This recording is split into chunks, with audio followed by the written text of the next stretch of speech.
जय गुरुदेव। ओम बालार्कमंडला भाषाम चतुर्बाहुम त्रिलोचनाम पाशांकुश्वरा भीतिर्धारयन्तीम शिवाम भजे। जय माँ भगवती। प्रिय दोस्तों, नमस्कार। ये वीडियो बहुत ही महत्वपूर्ण होने जा रहा है।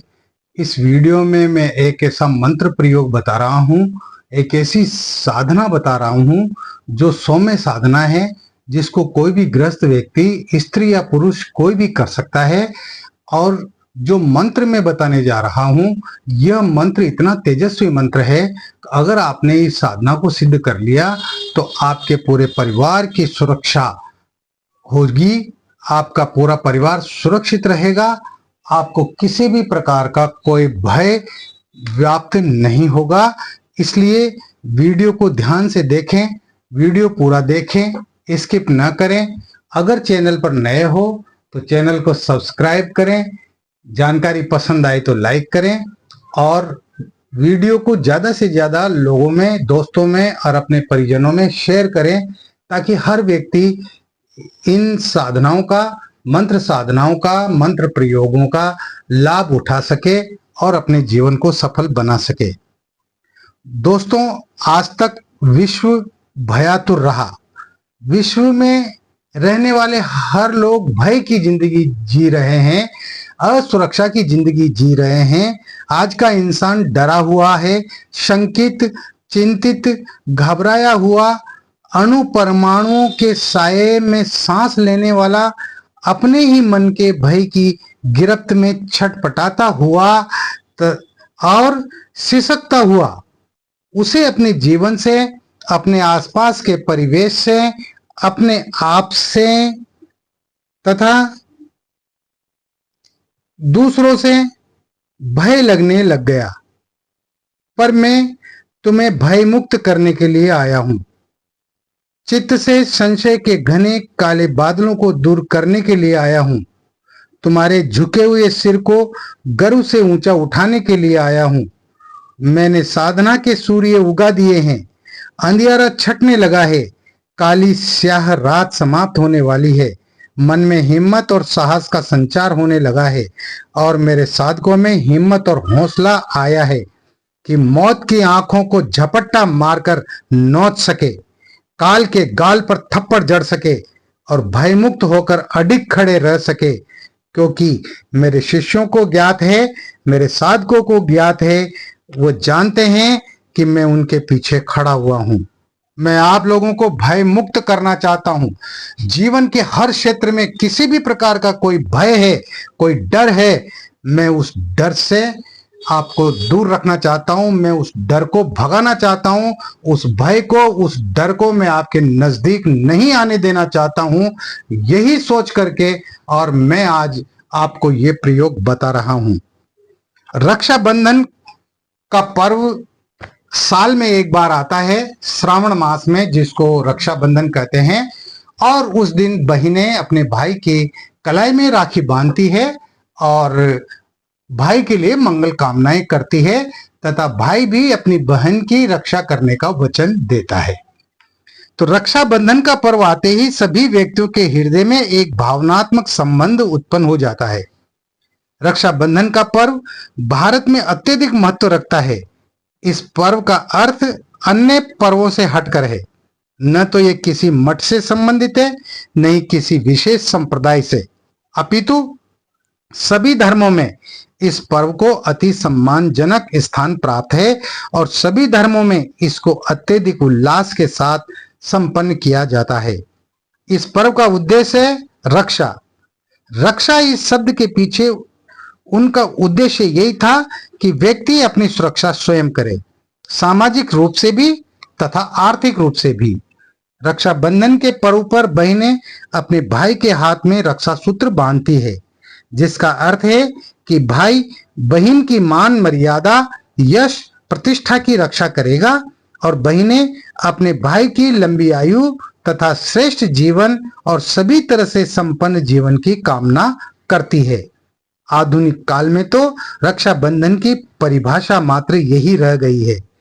जब भी बहन अपने भाई के हाथ में राखी बांधती है तो भाई स्वयं को उसका रक्षक मान बैठता है।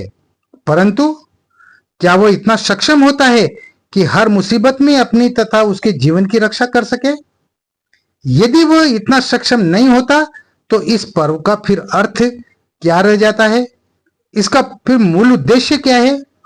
हमारे महर्षियों ने इस पर्व की रचना मात्र इसी उद्देश्य से तो नहीं की होगी, बल्कि इसकी रचना के पीछे उनका कोई विशेष उद्देश्य रहा होगा। हम लोग इसका मूल उद्देश्य भूलकर इसे केवल धागों का ही बंधन मान बैठे हैं। इस पर्व की रचना के पीछे उनका मुख्य उद्देश्य ये रहा होगा कि व्यक्ति स्वयं के संपूर्ण जीवन की सुरक्षा के साथ ही साथ अपने संबंधियों के जीवन की भी सुरक्षा कर सके। न सिर्फ भाई अपनी बहन की रक्षा करे, बल्कि व्यक्ति अपनी स्वयं की रक्षा करते हुए अपने पूरे परिवार की, अपने पूरे कुटुंब की रक्षा कर सके। इस पर्व का ये महत्व होता है, लेकिन हम इन गहरी गंभीर बातों को जानते नहीं हैं। हमने इस त्योहार को सिर्फ भाई और बहन तक सीमित कर दिया है। इस विशिष्ट दिवस पर, जो कि रक्षा बंधन के नाम से सुशोभित है, ग्रह नक्षत्रों का एक विशेष संबंध स्थापित होता है, जिसके कारण दिव्य शक्तियों से युक्त रश्मियां इस दिन को विशेष रूप से पृथ्वी को आच्छादित कर लेती है। इसी कारण ऋषियों ने इस दिवस को एक पावन पर्व के रूप में स्थापित किया, क्योंकि इस विशिष्ट मुहूर्त में यदि अपने इष्ट की अथवा अपने गुरु द्वारा निर्देशित साधना की जाए तो वर्ष पर्यंत सुरक्षा का उपाय प्राप्त होता है। पूरे साल सुरक्षा बनी रहती है, पूरे परिवार की, पूरे कुटुंब की। पूर्व काल की तरह आधुनिक काल में भी व्यक्ति अपनी शारीरिक, आर्थिक व सामाजिक रूप से संपूर्ण सुरक्षा के लिए प्रयत्न करता रहता है और अपने जीवन की संपूर्ण सुरक्षा के लिए उपाय ढूंढता रहता है। इसके लिए वह समस्त प्रकार की आपदाओं को समाप्त करना चाहता है और भौतिक संसाधनों के साथ ही साथ देवीय सहायता भी प्राप्त करने का प्रयास करता है। और इसी कारण वह व्रत उपवास रखता है, मंदिरों में जाता है, पूजा पाठ तथा साधनाएं संपन्न करता है, ताकि वह और उसका पूरा परिवार पूर्ण रूप से सुरक्षित रहे।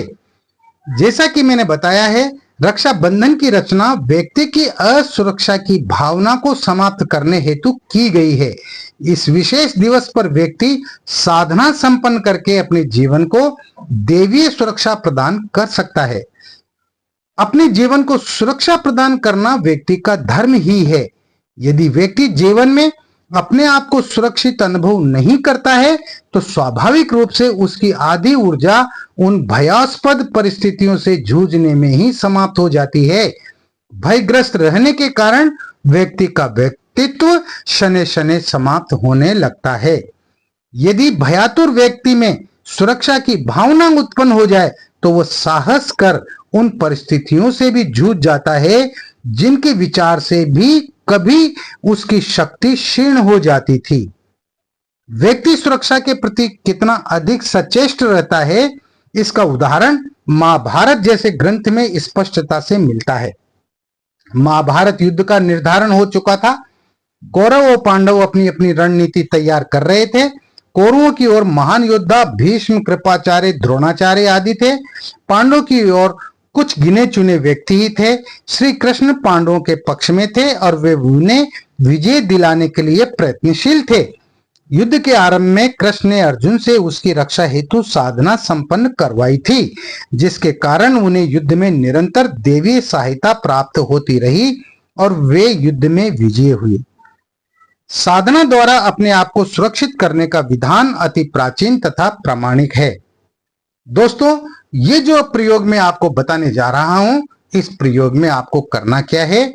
इस प्रयोग में आवश्यक जो सामग्री है वो है एक तो यंत्र और एक सफेद हकीक माला। इस तरह का एक सुरक्षा यंत्र आप मंगवा लें, दुकान पर मिलता है, पूजन सामग्री की दुकान पर, तो वहां से खरीद ले या फिर ऑनलाइन मंगवा लें। ये सर्व रक्षाकारी यंत्र है जो आपके पास होना चाहिए। और एक सफेद हकीक की माला, वो भी आपको पूजन सामग्री पर उपलब्ध हो जाएगी, और अगर नहीं मिलती है तो इसको भी आप ऑनलाइन मंगा सकते हैं। ये 3 दिवसीय साधना है तथा किसी भी समय संपन्न की जा सकती है। इस साधना को मात्र 3 दिन में करना है आपको, और आप दिन में कभी भी इस साधना को प्रारंभ कर सकते हैं। आप सुबह, शाम या दोपहर को, रात्रि को आप कभी भी कर सकते हैं। लेकिन पहले दिन जिस समय आप ये साधना शुरू करें तो फिर 3 दिन तक वही समय रहना चाहिए।